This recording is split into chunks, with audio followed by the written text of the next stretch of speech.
I'm what I call a bad collector because I touch the things and I take them out of the packages and I don't say play with them, but pose them, arrange them.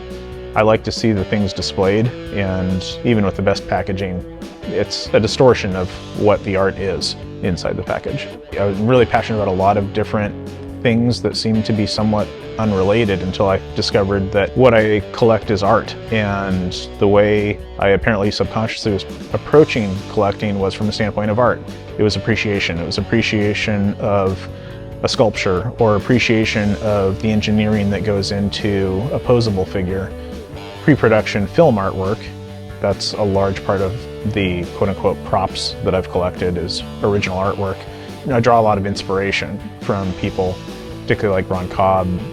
His work kind of sets a benchmark for me of, gee, I wish I was that good, and keep working toward it. Same with someone like Shunya Yamashita and the way he can capture expression in his figures or in his drawings that become figures. It's just amazing.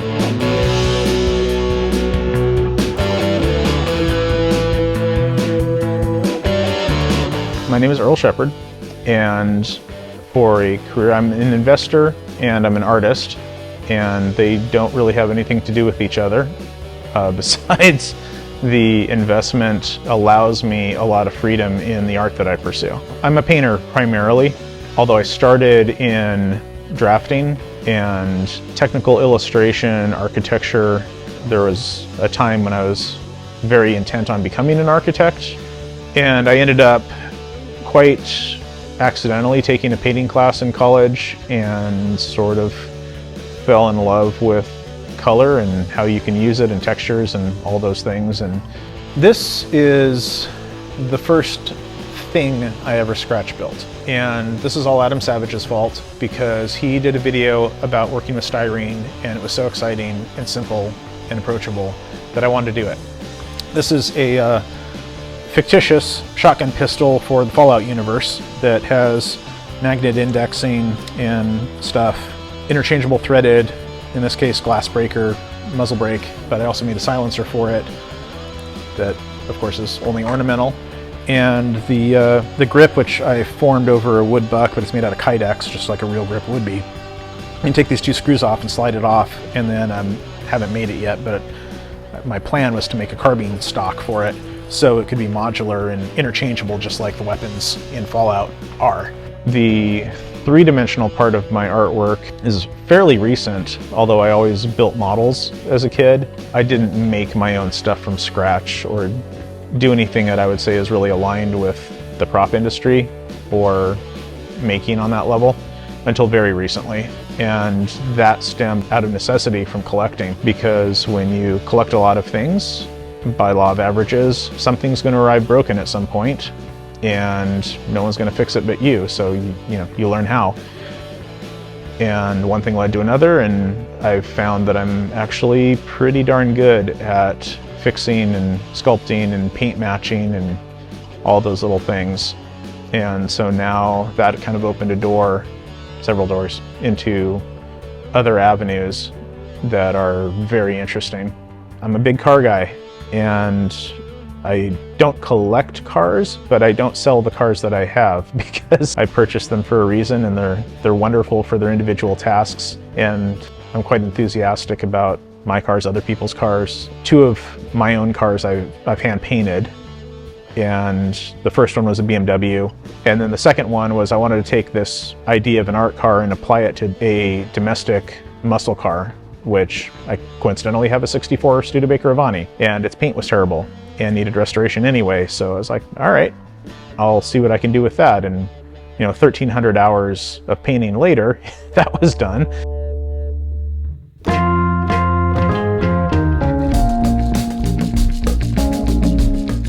The toy collecting, there's one moment in time, and I'll blame my best friend for that, because he bought my son a Kyoto Rebeltech Evangelion EBA-01 as a birthday present when he was, I want to say 6. And I'd never seen a toy with that degree of articulation at that scale. And I was like, damn, that's awesome. And then I remembered I used to have all these really cool toys that in varying ways my mother got rid of. So I was like, I remember playing with my Star Wars toys, my G.I. Joes, and like that was really fun. That was really creative. I really wanted my son to have that type of access to that kind of tactile creativity.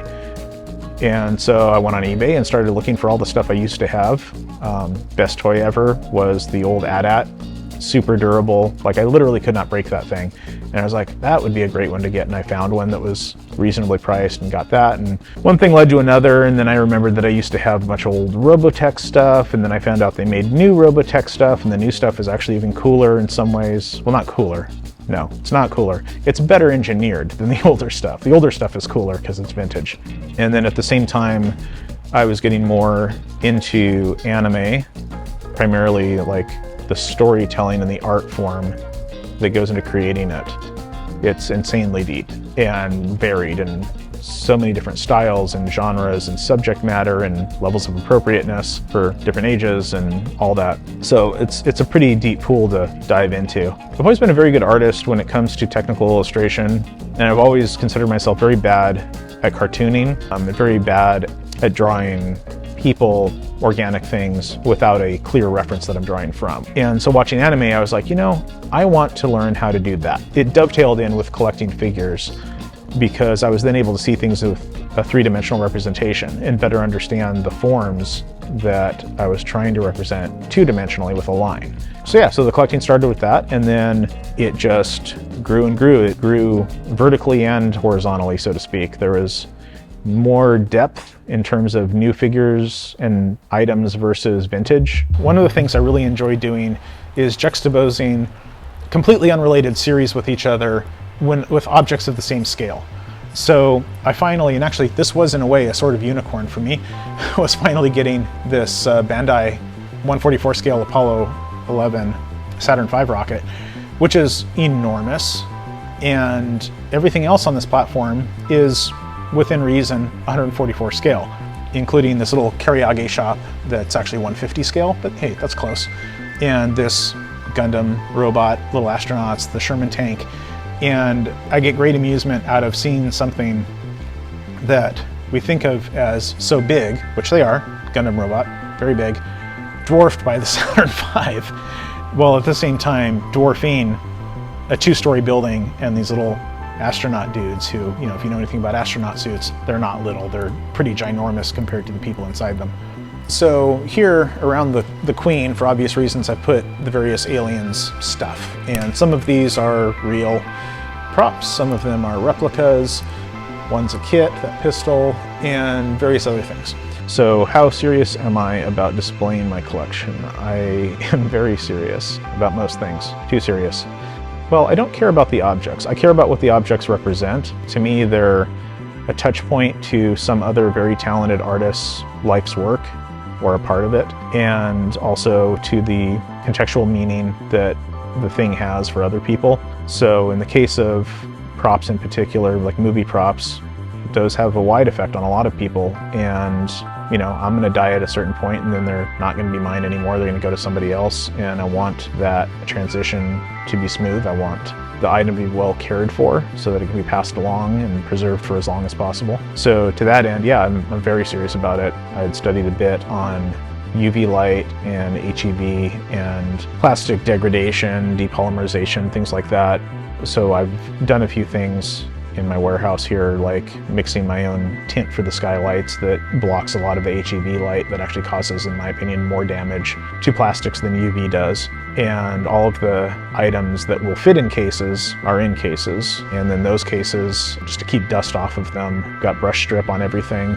The HVAC system in the warehouse, I mean, it's climate controlled, obviously.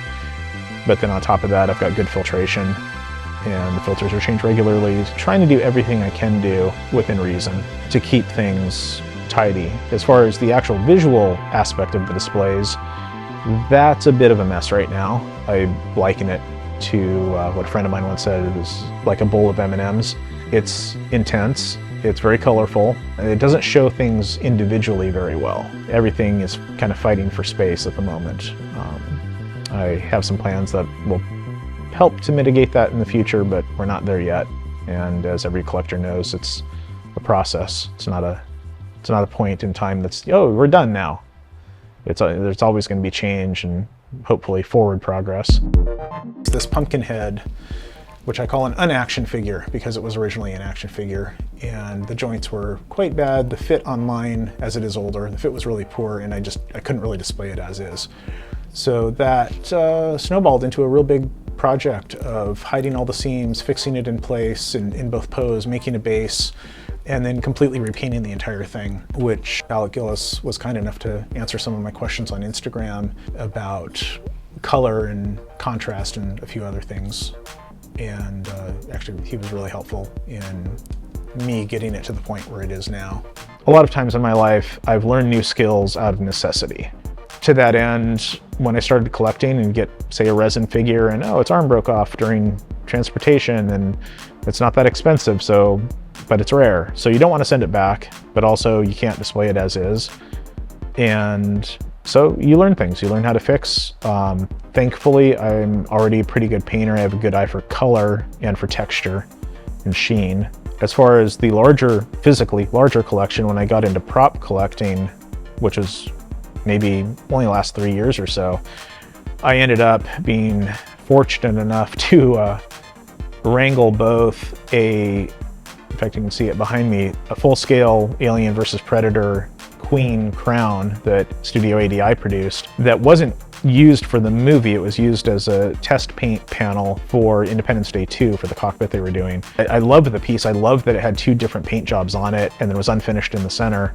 And then shortly thereafter, I ended up getting this alien head that the guy who sold it to me wasn't sure who made it or where it came from, and I figured it out eventually that it was a Bruce Hansing Aliens Queen head I would call it a trophy. It was designed to be wall mounted. And since they're of the same scale, and I rigged it up to see if they would play well together, and they did. And I was like, well, that's pretty interesting. So yeah, I figured out, with a little bit of help from one of the guys at Studio ADI who was nice enough to answer one of my emails, I figured out how to fix the tear in the paint on the Queen's crown. And then I ended up deciding to finish the center section, which had been unfinished, by taking the 2 different styles of paint application and pretending as if they were projected light, like the color shifts were from light. For the Hansing head, I obviously then just painted it to match, and that was both easier and harder in certain ways. The hard part was the tendons were cast into the piece and opaque, but the tendons, of course, as anyone would know, in Aliens are translucent. And so I did a couple of tricks to try to give them a sense of translucency. The teeth were epoxy and the outer surface had yellowed quite badly. So I ended up having to pull all, what was it, 26, I think, teeth, and taking off the hot glue that Bruce used for the gums, which is a really ingenious way of attaching the teeth, by the way. I ended up hand sanding all of those until they were pretty clear and very smooth, and then giving them a light airbrush dusting to kind of give that root beer sort of colored fade to them, and reattached them using hot glue, and then used epoxy sculpt to resculpt the gums quite a bit more realistically. I've done some notation on the back of the Hansing head to indicate like its pedigree and that I did some work, but it's a Hansing head. One of my friends who runs this excellent Robotech related website, Scorched Earth, he got this same 1/6 scale VF1 cockpit that I had, but he got his secondhand as a donation for his channel. And the guy who shipped it to him did not pack it properly, and there was a tremendous amount of damage to that cockpit, and he was going to give it to me for me to do something artistic with it. And when he brought it over, I looked at it for a while and all the different broken parts and things, and I was like, you know, there's nothing in here that I don't think I can fix. It would just be work, you know, it'd be a lot of work, but I'm pretty sure I could fix it. And, you know, he was fine if I wanted to be that stupid and try, go for it. And so over about 2.5 months, I kind of chipped away at it, and I did keep a time log because I knew he would be curious and I was curious to see how long this would take. And it ticked right at like 80 hours on the dot. But yeah, I fixed the figure. It was broken multiple places, had to scratch build a new collar out of styrene to go with the resin, and Spent 17 of those 80 hours polishing the inside of the canopy to get the scratches out from it ping-ponging around and stuff. But that project was very instrumental in me having the confidence to then go and approach a much more important topic, which was my beloved quarter scale alien's queen that lost her head one day due to some micro tremors, and it fell 7 feet onto her face and got crushed. And given that only 15 of these kits were ever made, it was unacceptable to me that she would die because of that. And so that head sat on my workbench for a year and a half until after the cockpit project, and I was like, I know how to fix this now.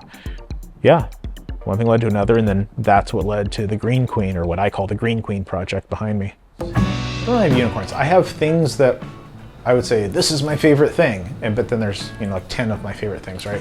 So one of my favorite things from my first auction I ever participated in that I absolutely love is this. And this is the animatronic skeletal innards of Vermithrax's full-size claw from Dragon Slayer. And it still moves, probably would still function if you hooked it up, and it's just a lovely piece of sculpture from a movie that I absolutely love, some of Tippett's best work. I would say, actually, in a way, his best work. Yeah, and then up here, we have various ephemera and shooting pictures and stuff from Dragon Slayer. But yeah, this is one of Vermithrax's scales, I'm sure one of many. And it's just fiberglass, and this really lovely torn area, which really looks realistic. I have, in a very strange place, but it's where it fit, an original Harryhausen sketch, and this is still my favorite forearm drawing of all time. I look at this every time I come in here, and I remind myself that I'm not that good yet, and that's the gold standard that I'm looking for in musculature and expression and feeling in a sketch. It's unbelievable. Another original cob I have is this map that was also part of the pre-production work for Conan, and then around here I have a couple of interesting things. We have another original cob. This is an illustration of Shandazar they did for Conan. And over here I have a Greg Hildebrandt sketch, front and back, of what would have been a 12-inch doll of Arwen that was in the works just around the time of Bakshi's Lord of the Rings film. This never saw production, but I just thought it was an absolutely gorgeous drawing. But this is one of Phil Tippett's Starship Troopers Warrior Bug maquettes. And it is in my kaiju case because it fits there, and I wanted it under glass and protected. But it has friends now, and they're apparently very unrelated to it, but it works for now. Of Tippett's work, I also have this. I have the Flyer Bug maquette that he made also, which has got an incredibly amazing paint job that is not going to come through on camera as beautiful as it is in person. It's stunning. So, I mean, yeah, you can't talk about grails in here without me having to point this out. This is definitely one of my all-time favorite things. This is the center panel, and the only surviving panel, as far as we know, of a matte painting from The Rocketeer, where he gets into a fight and flies up through the stained glass window and then shoots off that way. These are the Yuji Sakai Godzilla busts from original up through, I want to say 2000-ish. I actually am now forgetting. But these were all sculpted by him specifically for this run of busts, of which I'm told they only made 20 sets, and they were for sale for one day, and obviously all sold out. So this is the original Hildebrandt brothers painting of Leia and the card that it was the master for. And I saw this painting, it was an auction, and I just love the painting. I really like old school style pinups, and I really like the character of Leia. Put the two of them together, I'm gonna want that thing. And then after I purchased it, I realized that it actually has a kind of a historical significance, because this was done for a card, but it was based on a graphic novel that was pre-Disney buyout of Lucasfilm, and that was actually canonical. So what we have here is basically the most risque canonical depiction of Leia that will ever exist. This print up here, that one. So this print of Motoko Kusanagi from Ghost in the Shell, that is an actual woodblock print done in the exact same traditional means as woodblock prints have been done for centuries in Japan by the last family or the last studio that still does them in the old ways, where they make their own pigments, they make their own paper, the metallics are crushed oyster shell, everything is the way it has always been as far as the art form. And that's definitely one of my favorite things, because when I bought that, at least at that time, there were only 7 people left in the world who even knew how to do this, and no one's apprenticing, so it's a dying art. One of my other favorite things, obviously, is going to be Ron Cobb drawing. In this case, 2 great things, Ron Cobb and Dune. So these are his 2 sketches for an ornithopter for Jodorowsky's Dune. And yeah, I can't believe I got these. I'm still a little stunned. This little section is a bunch of, it's a strange assemblage of art. They are clearly all aliens related, and Predator, but it's an interesting mix. We have a poster from Alien 3 when Alien 3 came out that I got when I was a teenager and forgot, and it was in my attic, and now it's on the wall, so that's cool. Juxtaposed with original sketch storyboard ending, alternate ending, actually not alternate, original ending for Predator when it was still the Hunter and Jean-Claude Van Damme was still involved. We have alternate ending, RoboCop 2 color storyboards. We have an original Alec Gillis Alien 3 drawing. Love that. That was one of the first things I ever bought, actually. We have original hand-drawn storyboard from Aliens. We have some storyboards from Last Starfighter, appropriate since I'm wearing the shirt. And yeah, and up here we have original art from the production Starship Troopers, including different stages of coloration for that dropship.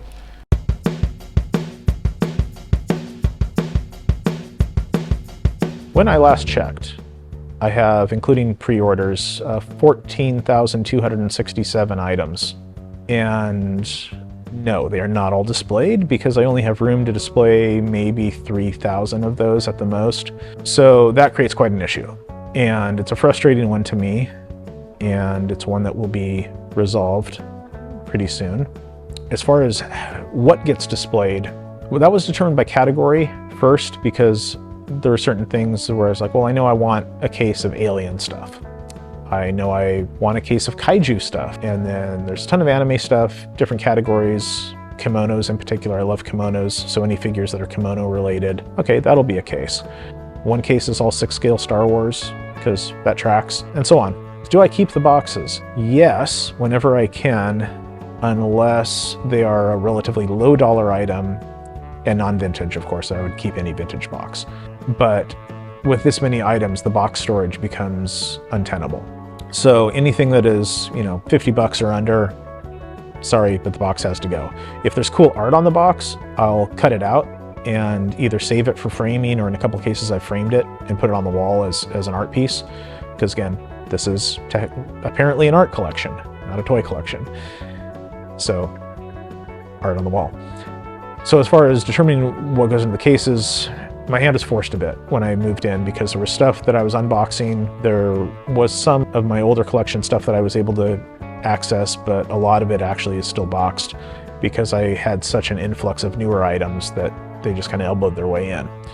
So right now, my space is mostly full. I have nooks and crannies here and there where I can put up a few more action figures, maybe a couple more robots will fit, but mostly the cases are full. So at the moment, I'm receiving new pre-order stuff and just storing it on shelves in their boxes until I can expand the display space, and then everything will have a bit more room to breathe. And my hope is that I'll be able to actually display everything. Mathematically, it's possible. Yes, I keep track of everything. Back to question number 1, what do I do for a living? I'm an investor. So I'm always thinking long-term on things, like beyond my own life. If I have an estate and it's gonna go to someone, and that someone needs to be able to process this horrifically large mess of stuff, that's quite a burden. At the very least, what I can do is I keep a very detailed spreadsheet of every purchase, date, manufacturer, the cost, If I sell anything, and I've got a rack of stuff that are doubles or things that I just don't honestly need, I'll end up selling those. So from a tax standpoint, I know what I paid, what I sold it for, what sales tax will be, that sort of thing. It's just prudent. I found it's necessary because it's very easy to buy more than one of something when you forgot, oh yeah, I did buy that already 4 years ago. And so I use my spreadsheet constantly. I would say actually even on a daily basis when I see things that are new pre-orders. Occasionally they're a renewal version of something I already have. And it's like, well, do I really need that one? Or do I need that one? And then I'll sell the old one. Are there any unicorns I really am seeking? Yeah, there's one. It doesn't exist. I would love to have a high quality replication of Jodorowsky's Dune Bible. And I know 2 Bibles exist. I kind of even know where one of them is. I know it's physically possible to make this. I know that there are a ton of collectors who, like myself, who would fork over a lot of money for one of those. And I would actually rather have a copy than the original because there's a lot of responsibility that comes with having an original of something that important. And I would actually be more happy with a reproduction for that reason. But yeah, I would love for that to exist.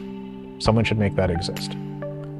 Am I proud of my collection? I guess. I don't think of it in those terms. I'm happy, I'm ecstatic to be able to just walk in and see the things that I can see and get inspired by them to do my own art. It is still almost incomprehensible to me that I can walk in and just look at an original Harryhausen drawing or the Ron Cobb sketch of the head of the snake from Conan the Barbarian that I have. I'm like, this has been printed in a book. Like, this actual thing is in a book, and there it is on my wall. I can visually feel his pencil marks and get a sense of how he moved his hand. Stuff like that is what really excites me about it. I suppose I'm selfish in that I enjoy being able to come in and appreciate the art of the things that I have, and posing like action figures is fun. Kind of like being a kid again. The other thing that I enjoy most about being a collector really is sharing the collection with people. At the moment, that's a very small number of people, even though I consider myself to have an open door policy. If someone wants to come see it, sure. But generally, practically speaking, it's going to end up being someone that I meet, whether it's someone who works at a store that I buy stuff from, or someone I meet at an event, or someone related to one of the art projects that I'm working on, like a reconstruction of something. They end up being the people that come tour. But I would like at some point for this collection to be more accessible, because I know how large it's going to be when it's fully displayed, and I have a pretty good sense of the wide cross-section of people that it could appeal to. And in the same way that, a piece of art hung in a closet that no one ever sees, it's not really art because no one's seeing it. It's not really a collection if it's not bringing joy to more people, or to anyone anyway, more people than the owner. So I would really like to figure out a way to make it both safe for the collection, but accessible.